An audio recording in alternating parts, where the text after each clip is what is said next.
Hello everybody, it's me, Papa John, the Batdad, and today I'm going to read for you Did I Ever Tell You How Lucky You Are by Dr. Seuss.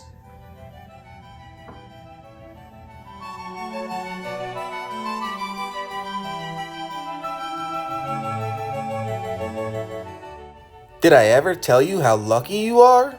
By Dr. Seuss.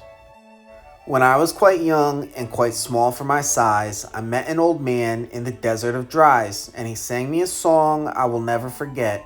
At least, well, I haven't forgotten it yet. He sat in a terribly prickly place, but he sang with a sunny, sweet smile on his face. When you think things are bad, when you feel sour and blue, when you start to get mad, you should do what I do. Just tell yourself, Ducky, you're really quite lucky. Some people are much more, oh, ever so much more, oh, much more unlucky than you. Be glad you don't work on Bungle Bung Bridge that they're building across Boober Bay at Bum Ridge. It's a troublesome world. All the people who are in it are troubled with troubles almost every minute. You ought to be thankful a whole heaping lot for the places and people you're lucky you're not. Just suppose, for example, you lived in Gazette and got caught in that traffic on Zate Highway 8. Or suppose, just for instance, you lived in Gazare with your bedroom up here and your bathroom up there. Just suppose you were poor Herbie Hart, who has taken his thrombambulator apart. He never will get it together, I'm sure. He never will know if the gick or the gore fits into the scrux or the snux or the snore. Yes, Ducky, you're lucky you're not Herbie Hart, who has taken his thrombambulator apart. Think they work you too hard? Think of poor Ali Sard. He has to mow grass in his uncle's backyard, and it's quick-growing grass, and it grows as he mows it. The faster he mows it, the faster he grows it. And all that his stingy old uncle will pay for his shoving that mower around in that hay is the piffless pay of 2 duklas a day, and Ali can't live on such piffless pay. He has to paint flagpoles on Sundays and grooves. How lucky you are you don't live in his shoes. And poor Mr. Bix, every morning at 6, poor Mr. Bix has his borfin to fix. It doesn't seem fair, it just doesn't seem right, but his borfin just sees to go schlump every night. It schlumps in a heap, sadly needing repair. Bix figures it's due to the local night air. It takes him all day to unschlump it, and then the night air comes back and it schlumps once again. So don't you feel blue, don't get down in the dumps. You're lucky you don't have a borfin that schlumps. And while we are at it, consider the schlots, the crumplehorn, web-footed, green-bearded schlots, whose tail is entailed with unsolvable knots. If he isn't muchly more worse off than you, I'll eat my umbrella, that's just what I'll do.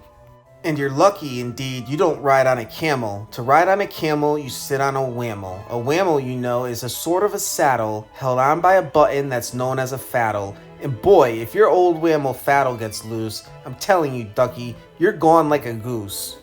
And poor Mr. Potter, T-crosser, I-dotter, he has to cross T's and he has to dot I's in an I&T factory out in Van Nuys. Oh, the jobs people work at, out west near Hotch, there's a Hotch-Hotcher bee watcher. His job is to keep both his eyes on the lazy town bee. A bee that is watched will work harder, you see. Well, he watched and he watched, but in spite of his watch, that bee didn't work any harder, not much. So then somebody said, our old bee-watching man just isn't bee-watching as hard as he can. He ought to be watched by another Hotch-Hotcher. The thing that we need is a bee-watcher. Well, the bee-watcher watched the bee-watcher. He didn't watch well, so another Hotch-Hotcher had to come in as a watcher. And today all the Hotchers who live in Hotch are watching on watching the watcher who's watching that bee. You're not a Hotch-Watcher, you're lucky, you see. And how fortunate you're not Professor DeBreeze, who has spent the past 32 years, if you please, trying to teach Irish ducks how to read Javanese. And think of the poor puffing Pooglehorn players who have to parade down the Pooglehorn stairs every morning to wake up the Prince of Pooboken. It's awful how often their poogles get broken. And oh, just suppose you were poor Harry Hatto. Try as he will, he can't make any shadow. He thinks that perhaps something's wrong with his giz, and I think that by golly there probably is.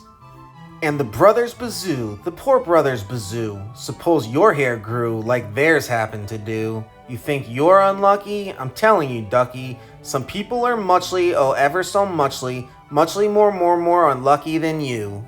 And suppose that you lived in that forest in France where the average young person just hasn't a chance to escape from the perilous pants-eating plants, but your pants are safe, you're a fortunate guy, and you ought to be shouting, "How lucky am I?"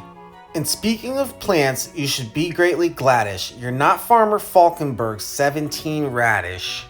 And you're so lucky you're not Gucky Gown, who lives by himself 90 miles out of town in the ruins of Ronk. Ronk is rather run down. And you're so lucky you're not a left sock, left behind by mistake in the caverns of Croc. Thank goodness for all of the things you are not. Thank goodness you're not something someone forgot and left all alone in some punkerish place like a rusty tin coat hanger hanging in space. That's why I say, Ducky, don't grumble, don't stew. Some critters are much oh ever so much more unlucky than you. The end. Thanks for listening. That was Did I Ever Tell You How Lucky You Are by Dr. Seuss. Goodbye, everybody. Goodbye.